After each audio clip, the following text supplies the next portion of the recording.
Boa noite a todos. Que a paz do nosso Mestre adentre o coração de cada um dos que estão aqui, que possam receber essas vibrações de luz, de paz, de iluminação, e que possamos juntos hoje aprender um pouco mais dessa doutrina que tanto nos esclarece e consola. Nós convidamos então os irmãos a elevarem os seus pensamentos, buscando a conexão com o nosso Pai e também com o nosso Mestre, Jesus de Nazaré, para que possamos estar abertos a essas influências vibratórias de paz, que aqui nós somos envolvidos por essa equipe de luz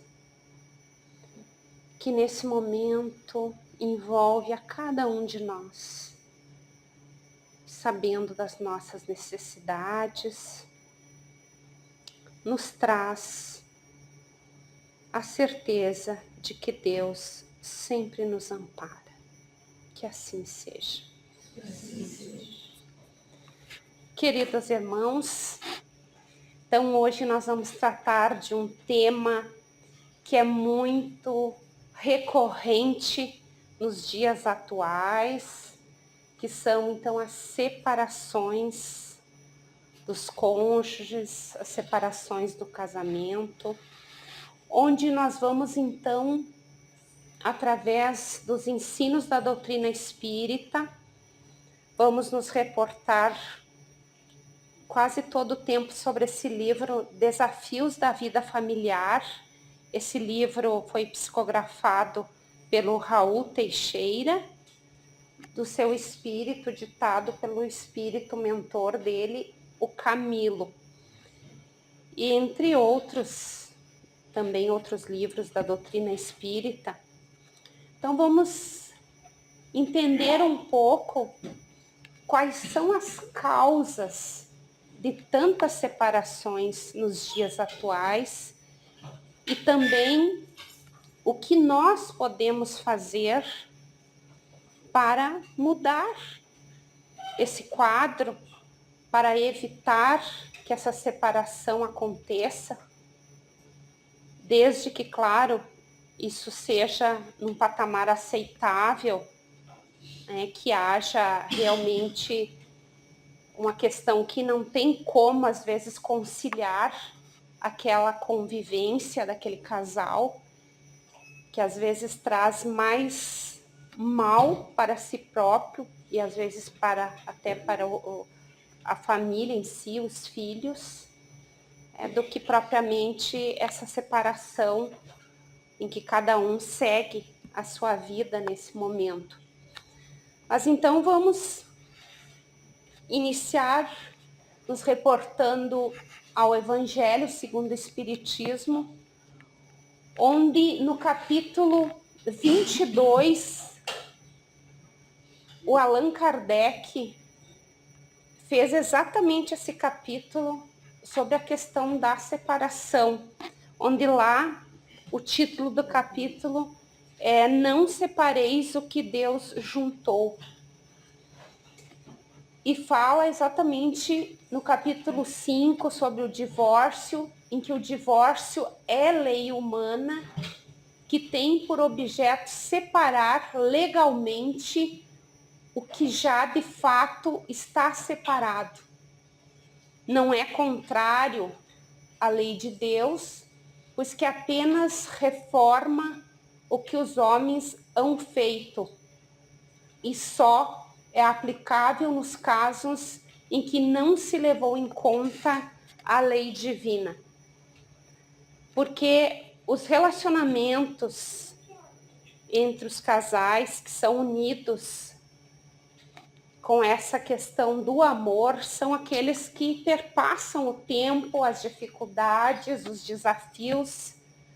Aqueles que já estão separados que nunca tiveram unidos pelos verdadeiros laços do amor, muitas vezes não conseguem passar por essas intempéries. E nós poderíamos nos questionar se todos os casamentos aqui na Terra são embasados no amor verdadeiro dos cônjuges de um pelo outro. E nós vamos dizer que não, que até uma grande parte são relacionamentos de provas e expiações, muitos dos quais são já no mundo espiritual acertados entre esses cônjuges antes das suas reencarnações, para que eles pudessem se reencontrar aqui na Terra por esse encantamento, por essa questão de atração, para que eles pudessem atender a um fim maior, que é, às vezes, ajustar coisas que no passado ficaram mal resolvidas. Às vezes um é credor do outro e se propõe a vir para então refazer aquilo que ele deixou de fazer ou que ele se equivocou. Entretanto, muitas uniões também se dão por outros interesses, que são as mais frágeis nos dias atuais, que nós vamos então ver algumas questões. E continuando ainda no Evangelho, no casamento, o que é de ordem divina é a união dos sexos, para que se opere a substituição dos seres que morrem. Mas as condições que regulam essas uniões são de tal modo humanas.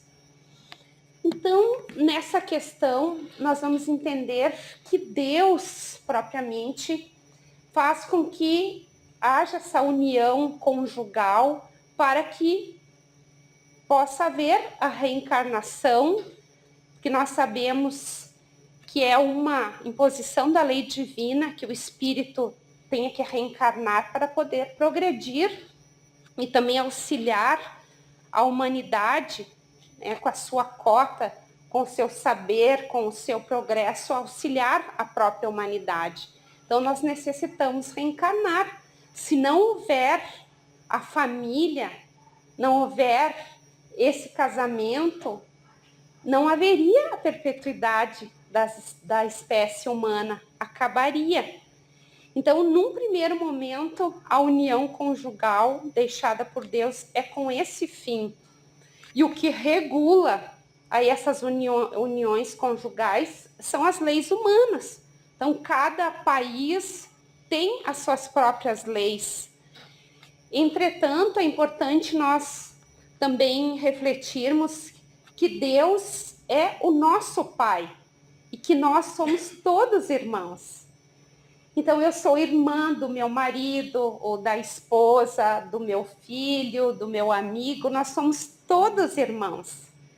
Então, essa união é para desenvolver esses laços de fraternidade. Quando nós estivermos na condição de espíritos puros, que no Livro dos Espíritos, Kardec ali faz uma divisão trazida pelos espíritos superiores, que existem as ordens evolutivas de nós espíritos, o espírito imperfeito, a terceira ordem, espíritos bons na segunda ordem e espíritos puros, a primeira ordem. Nós estamos na questão dos terceiros ainda, dos espíritos inferiores.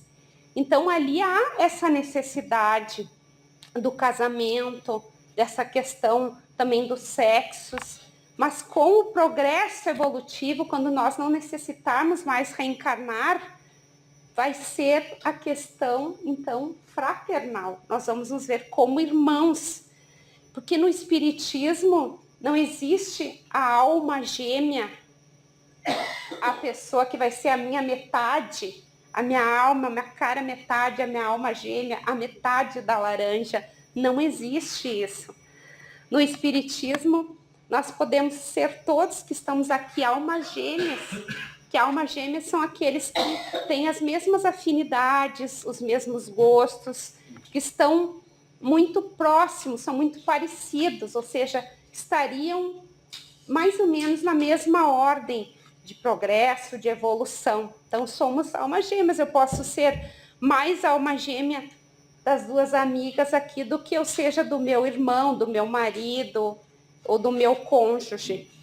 Então, só para nós entendermos o porquê que a questão aqui é mais da reencarnação, né?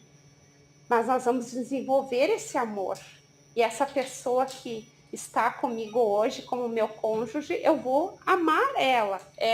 Essa é a intenção, para que eu possa, então, ter mais afinidades com ela. E a partir dessa união, também muitos terem os filhos, para dali poderem educar, poderem amar e auxiliar esses espíritos também a progredirem. Nós vamos ver, então, que a grande massa das uniões conjugais terrenas se apoia em tributos muito superficiais. Os sociais, os econômicos, os físicos, os políticos, sensoriais, tomam, assim, características bem materiais, bastante precárias, passando a ser presas de uma expressiva vulnerabilidade, logo tendem a ruir. Porque aqui o Espírito Camilo, ele vem nos trazendo uma reflexão de que tudo que é transitório aqui na Terra, que é passageiro, e se extingue logo, como a própria matéria, que se modifica na sua intimidade, na sua aparência, mas que os relacionamentos humanos, seja em que tipo de relacionamento, seja de casais, sejam de irmãos, de amigos, de filhos, de pais para filhos, deveriam ser relações que deveriam se aprofundar e não se extinguir com o tempo, que elas não deveriam ser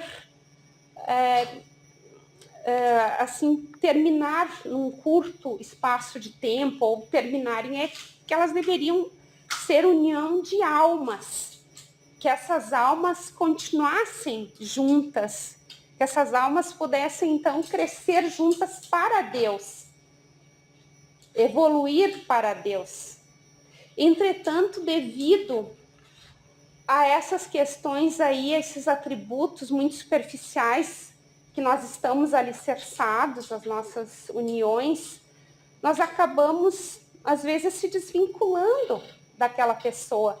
Nós vamos entender também que a psicologia, a própria neurociência nos traz que existe a chamada paixão, em que é um momento em que nós nos encantamos pelaquela pessoa e projetamos nela certas convicções nossas, certas coisas que nós gostaríamos de encontrar numa pessoa, projeções nossas, e que num período de tempo de 6 meses a 2 anos, ou mais longo, 4 anos, isso se acaba completamente. É como se o véu caísse.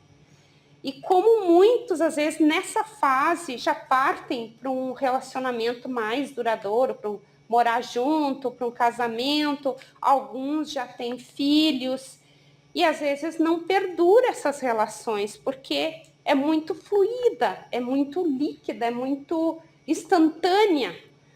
E nós vamos ver, então, que uma das coisas que mais causa separações são o impacto das nossas diferenças. Então, são diferenças sociais, das nossas capacidades intelectuais, dos nossos status econômicos, dos nossos dotes físicos, da nossa beleza plástica, dos valores morais e espirituais. Então, são coisas que impactam muito as nossas vidas, essas diferenças. A questão da maturidade. Quanto mais amadurecido seja o par, ou pelo menos um dos dois, mais difícil será romper com as ligações. tendo em vista a maneira com que atuará para ultrapassar as dificuldades que invariavelmente invadem a vivência conjugal. Porque normalmente os dois são imaturos quando chega assim na separação, né, muito rápida, em poucos anos já se separam. Então há uma, assim, cada um quer ver o seu ponto de vista, né, os seus interesses, as suas coisas. E não tem aquele pé no chão de vamos parar, vamos ver o que está acontecendo de errado, o que eu posso fazer para melhorar esse relacionamento. Porque às vezes nós queremos mandar no outro, nós queremos que o outro seja uma extensão nossa, que ele faça tudo conforme nós queremos, ou como nós fazemos, da forma que nós fazemos. Então, se eu costumo deixar esse livro aqui, eu quero que a pessoa deixe esse livro aqui. Se ela deixar lá, já dá briga, já dá desentendimento. Então, nós, quando nos relacionamos, que partimos para um casamento, para conviver juntos, nós temos que ver que nós temos que ceder cada um pouco. Nós temos que abrir mão do nosso egoísmo. Porque se eu moro sozinho, por exemplo, ou com meus pais, eu tenho certos hábitos que às vezes quando eu vou me relacionar com outra pessoa e vou morar com essa pessoa, dividir o espaço, ela vai vir de uma família diferente, com hábitos diferentes, e é necessário que os dois, então, cedam. E o objetivo do relacionamento, do casamento, é que a gente promova aquela pessoa que está conosco, que eu ajude ela a crescer, que eu apoie ela. Porque se eu somente queira ser apoiada, somente eu chego em casa e queira que a mesa esteja posta, que as minhas roupas estejam passadas, que esteja a minha cama estendida, tudo de acordo com o que eu quero, a comida que eu quero. Então não vai haver, com certeza, uma continuidade desse relacionamento. Porque aquela outra pessoa, o nosso cônjuge, ele pode suportar isso por um tempo, enquanto a paixão às vezes está ali, vibrante, né? Ou às vezes aquela pessoa realmente nos ama e ela vai suportando aquilo tudo. Só que chega um momento que ela não aguenta mais. E filhos, a gente sabe que não vão segurar uma relação por muito tempo, até porque eles sofrem de verem às vezes os pais se desentendendo.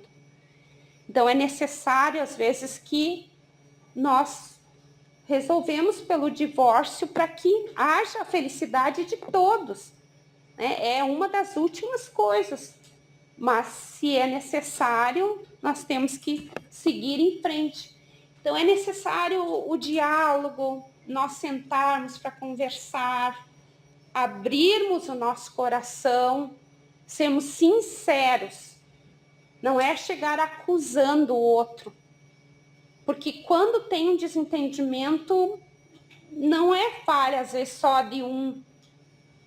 Na maioria das vezes, os dois têm estão errando em algum ponto que é necessário ajustar.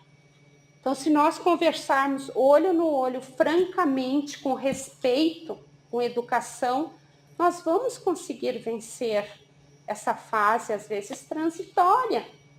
Porque a paixão, ela tanto pode ir para um final do relacionamento, quando ela passa, como também ela pode se instituir num relacionamento verdadeiro, de amor, de respeito.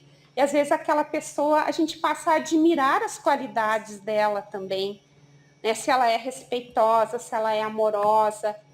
Então não precisa ser uma pessoa mais linda do mundo, né? Não me lembro agora de nem um ator para dar um exemplo. O Brad Pitt. Não é nem o Brad Pitt, nem a Angelina Jolie. Não precisa. O que a gente precisa é de carinho, é de companheirismo, é de respeito e de contar com aquela pessoa também para os momentos, né, que nós precisarmos e ela precisar de nós, sermos os companheiros ali, os amigos naquela hora. nós vamos ver também que as influências espirituais também são causas, às vezes, de separações. É fácil achar processos de perversas associações mentais, determinando enfermidades morais, viciações, desarmonias ou processos de vingança, que são levados a cabo através de perseguições, de infiltrações, pelos poros abertos da vigilância e permissividades do cotidiano, forjando quadros de variadas obsessões. Então, meus amigos, nós que estamos aqui na Casa Espírita, nós já sabemos que existem dois mundos que se interpenetram. O mundo físico, que é o que nós estamos vendo aqui, e o mundo espiritual. Então, quando não há entendimento entre os cônjuges, quando há viciações, quando há conflitos, às vezes, de interesses, de não atenderem aquilo que nós conversamos antes, nós acabamos, às vezes, atraindo os irmãos obsessores, que são aqueles espíritos que se afinizam conosco, às vezes no vício, né, naquele nosso temperamento difícil, se associam conosco. Então, aquilo que é próprio nosso, vamos dar um exemplo, em 50% vira 100%. A minha paciência vai a zero, a minha tolerância. Eu não consigo, às vezes, enxergar as qualidades do outro. Aquilo que eu enxergava quando eu estava apaixonada, eu não estou mais enxergando. E, às vezes, isso está bloqueado justamente pelos irmãos espirituais, que podem ter sido pessoas que nós enganamos nas outras vidas, nós iludimos elas com juras de amor falsas, que agora estão no plano espiritual e buscam vingança, filhos às vezes abortados. Tem várias situações que ele cita no livro que são ocorrências às vezes de obsessões nas nossas vidas. E o que nós podemos fazer para nos livrarmos disso é a vigilância, é orar e vigiar e a cada dia mais buscar a nossa reforma interior. Se temos, às vezes, alguma determinada situação que nós não conseguimos mudar do nosso temperamento, da nossa atitude, vamos fazer uma prece, nos utilizar da prece, pedir ao anjo da guarda que nos ajude, porque é no que eles mais nos auxiliam, é nas questões morais. O anjo da guarda não vai nos auxiliar tanto numa questão material, ele vai nos ajudar, sim, nas questões morais. Quando nós queremos, estamos dispostos a mudar e estamos mudando, né? Porque depende da nossa vontade, do nosso livre-arbítrio. Os separados e o futuro. A obrigatoriedade ou não de retornar juntos na parceria esponsalícia está na proporção exata da reação afetiva e emocional de cada parceiro, correspondendo à certeza de que o amor sempre é capaz de doar um pouco mais, a doar-se sempre mais, homenageando o infinito amor de Deus para com as suas criaturas. Então aqui, às vezes, nós ouvimos falar que se, por exemplo, tenho o meu relacionamento, o meu cônjuge nessa vida e não deu certo e nós nos separamos, que nós teríamos que vir na próxima vida, nas outras próximas, até que nós nos acertássemos. E isso não é verdade. Os espíritos nos trazem, porque Jesus nos ensinou que a cada um segundo as suas obras. Então, a justiça divina, através da nossa própria consciência, que está tudo ali registrado, a justiça divina sabe quem foi que errou, aquele que tentou se acertar, que fez de tudo para buscar o acerto, o entendimento, aquele que abandonou, aquele que não quis nem saber, que só pensou em si próprio, que traiu. Aí tem vários fatos. Então, nós não precisamos nos preocupar com isso, porque se não deu certo nessa, se nós fizermos corretamente tudo, aquele cônjuge que buscou esse acerto, ele está livre desse compromisso. Ele só virá com aquele que ele já estava consorciado nessa e que se separou, Se ele armazenar os sentimentos de ódio no seu coração, né, porque a gente sabe, ainda mais quando há separação dos bens, às vezes há um litígio muito grande, né, uma separação judicial, de que eles brigam, se desentendem em função dos bens, então às vezes se cria um laço de ódio muito grande. Então isso sim, se há duas coisas que aproximam um do outro, ou entre nós, é o ódio e o amor. Então se nós acabarmos sentindo muito ódio, nós vamos sim ter que voltar, porque nós estamos ligados daí por aqueles liames do ódio. Ou então, às vezes, aquele cônjuge que já era mais equilibrado, já tinha uma estabilidade emocional maior, ele então opte por amor a querer ajudar aquele que era o mais imaturo, e ele resolva vir, ele queira vir novamente como cônjuge daquele.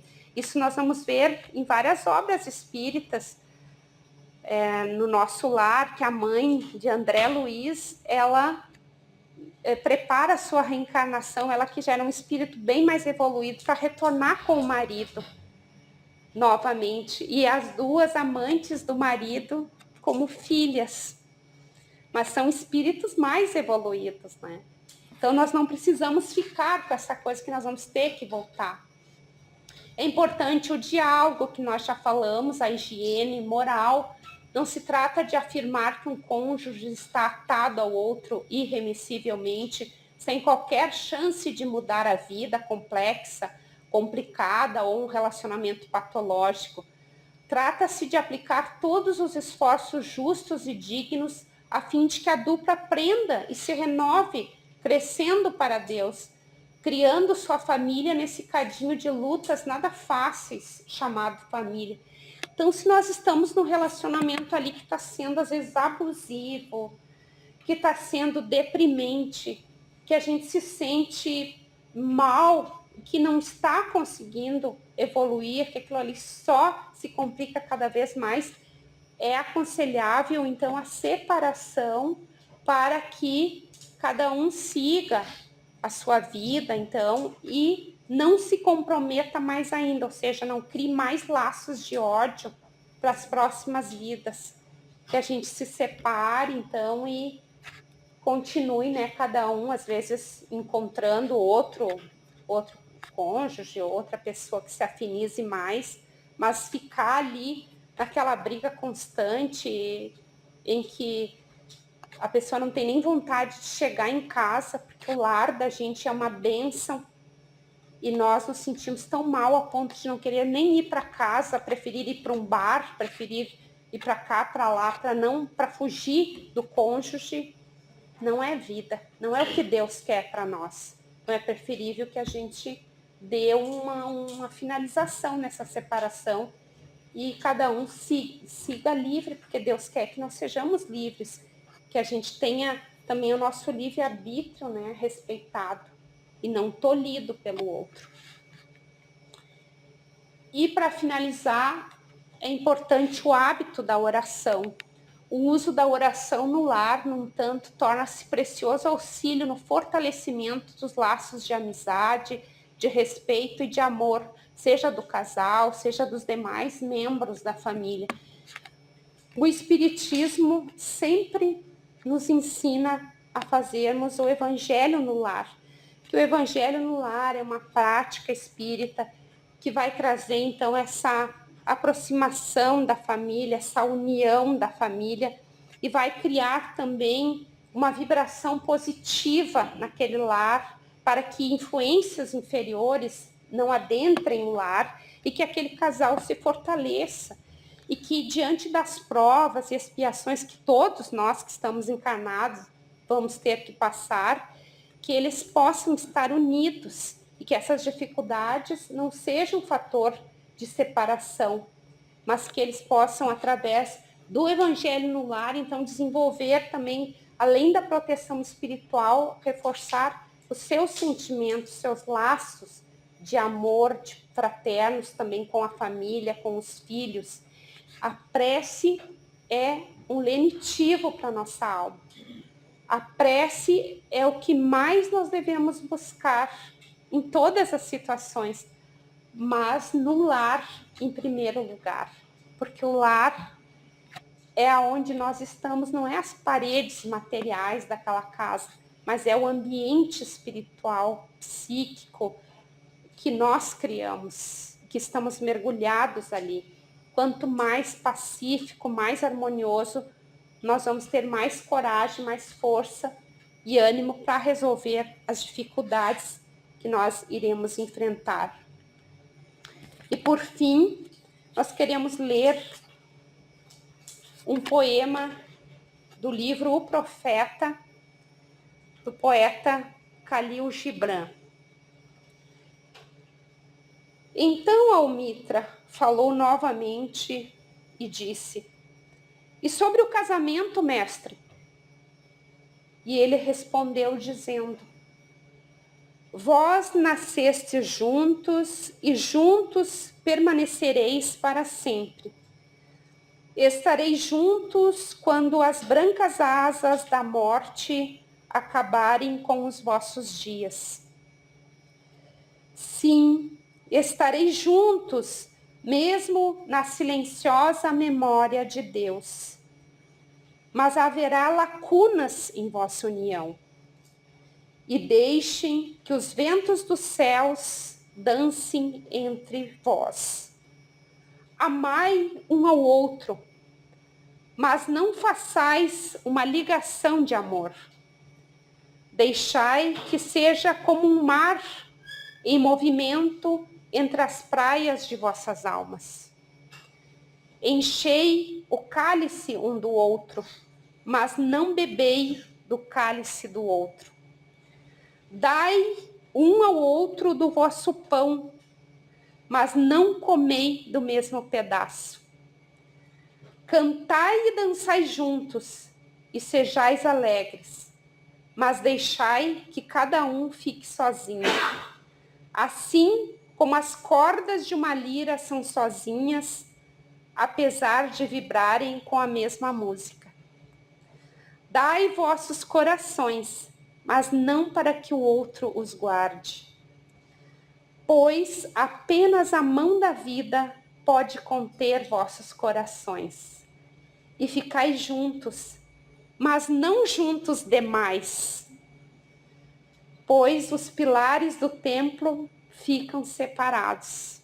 E o carvalho e o cipreste não crescem na sombra um do outro. Muito obrigada. Então vamos para a nossa prece, agradecendo ao nosso Pai por essas reflexões, a nossa amada doutrina espírita, e que os nossos corações, que são o reflexo do coração das alturas, e que estão vibrando na sinfonia espiritual do nosso Pai, a harmonia do mundo interior, para que juntos possamos compor essa orquestra que vibra a paz, o entendimento, a compreensão e busca o amor incondicional. Muita paz e muita luz a todos, e que assim seja.